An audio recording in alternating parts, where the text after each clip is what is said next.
Bonjour à tous et à toutes. Je m'appelle Anini et voici, je vais vous raconter le conte La Barbe Bleue par Charles Perrault. Allons-y.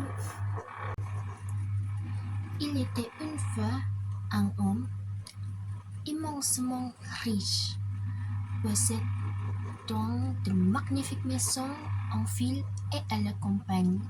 Mais il avait la barbe bleue, si étrange et si effrayante. Un jour, il demanda en mariage l'une des deux filles d'une dame noble, mais toutes les filles hésitaient. Non seulement sa barbe bleue les repoussait, mais on ignorait ce qui était devenu ses précédents épousés. Pour les rassurer, il les invita avec leur mère et quelques amis dans sa demeure à la campagne.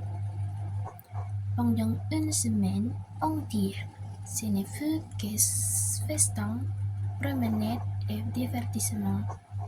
La cadette, charmée par tant de générosité, finit par accepter de l'épouser. Peu de temps après le mariage, la Barbe Bleue annonça qu'il devait partir en voyage. Il confia à sa femme toutes les clés de la maison, y compris celles des coffres et des trésors. Mais il lui interdit strictement d'entrer dans un petit cabinet au bout d'une galerie. Il la prévient que si elle désobéissait, il s'ensuivrait une terrible punition. Dès son départ, la jeune femme, poussée par la curiosité, visita toute la maison avec ses amis. Mais l'envie de découvrir le fameux cabinet interdit devenait de plus en plus folle. Finalement, elle céda.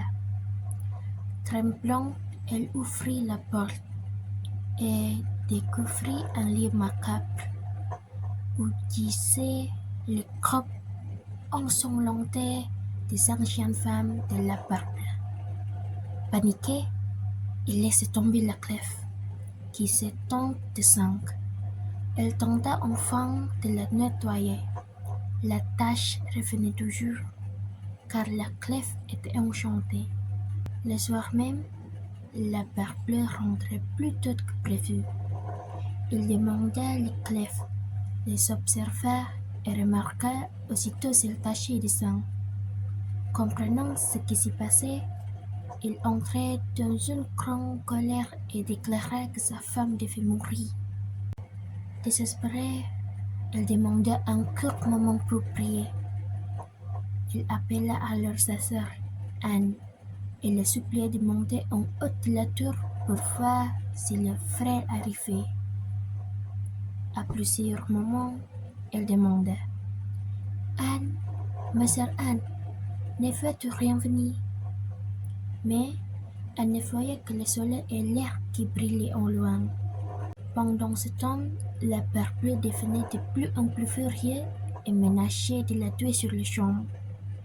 Finalement, Anne aperçut des cavaliers. C'était leurs frères.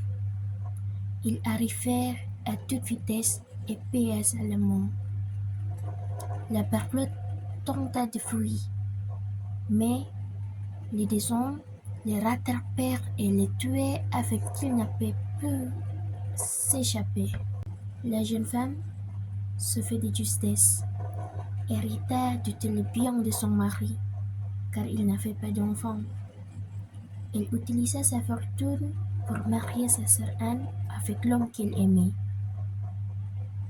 aider ses frères à obtenir de hautes fonctions, et elle épousa ensuite un homme bon et honnête, qui lui fit oublier les horreurs fait auprès de la Barbe Bleue. Voilà, que pensez-vous de ces contes et que pouvons-nous apprendre de ces contes aussi? Faites-moi part de votre avis. Merci et au revoir.